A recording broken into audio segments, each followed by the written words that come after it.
Hey everyone, and welcome back to another episode of Fortifying Your Faith. My name is Haston Hanley, and I'm so glad you can be back with us today as we are going to be looking at the need to change, or a challenge to change, as we have been so far this season.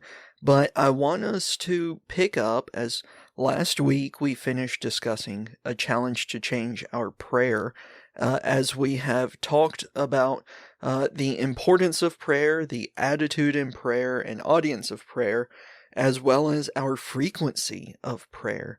But this week, I want us to start another 4-part series and discuss the importance of changing our worship.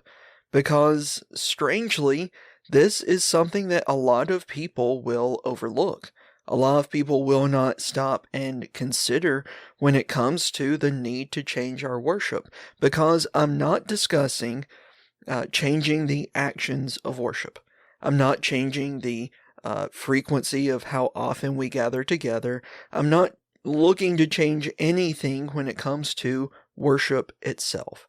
What I want us to consider, however, and this is the major part, is our involvement in worship. I want us to look and take a deep look into ourselves when it comes to, am I doing the proper thing in worship when it comes to my sincerity? Am I doing the proper acts of worship? Am I actually being involved in worship? Or am I just there? Or do we even worship God? Maybe we sit in the pew every Sunday, but it has been years since we actually worshiped God.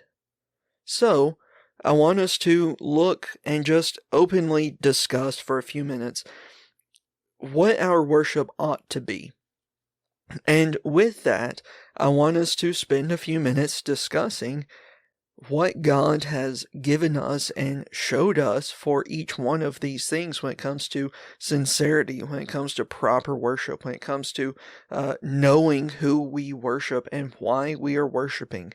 So, to start out, I want us to go to John chapter 4 and verse 24, perhaps one of the most used verses when it comes to worshiping God.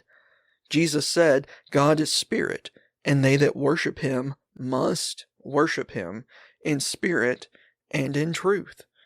Many times we use that verse to say, if I am not worshiping God properly, it's because I have either changed my mindset or I have changed the actions with which I am worshiping God. So, are we falling into that proper thing? Do we have the right spirit? When you go to worship on Sunday morning, which hopefully you do, and we sit in the pews and you are there, what's on your mind? Are you excited? Are you happy? Are you looking forward towards that time where we can worship God together? Or are you secretly thinking about what's for lunch? Now, yes, there are times that we have those pop-up thoughts and those moments where something flies into and out of our mind, and many times we can't help that much. But here's the follow-up question. How often is it that we sit there and dwell on things in worship that we have no business giving room instead of God?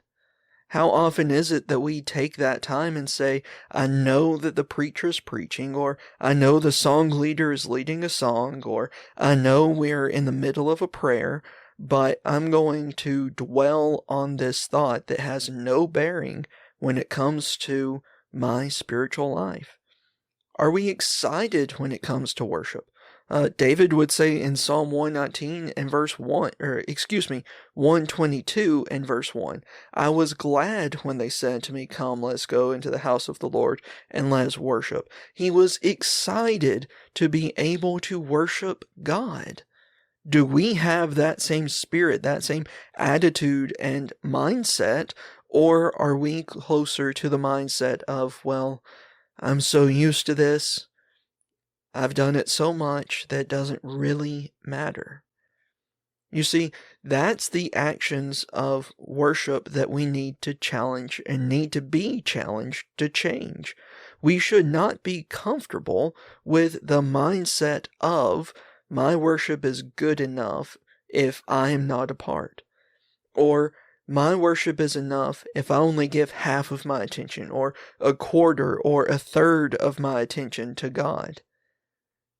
When we boil it down to that point, it's a challenge to change the spirit of worship, because we're not changing our audience of worship in that sense. We're not changing anything about what God has commanded us to do in worship.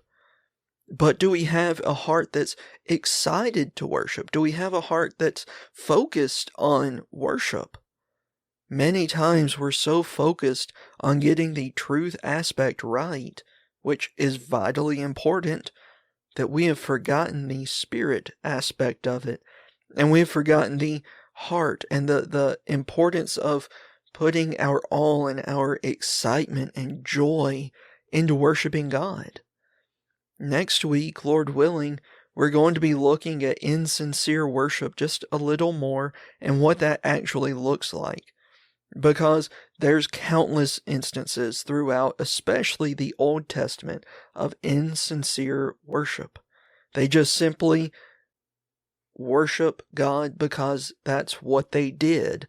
They didn't care about what they were doing. They didn't focus on what they were doing, but rather they were just doing it. So, next week, Lord willing, we're going to look at the importance of the problem of insincere worship and the importance of having sincere, genuine, heartfelt worship to God. But until next week, let's continue to study, let's continue to grow, and this Sunday, let's start worshiping God with a proper attitude. And through this, we can all fortify our faith.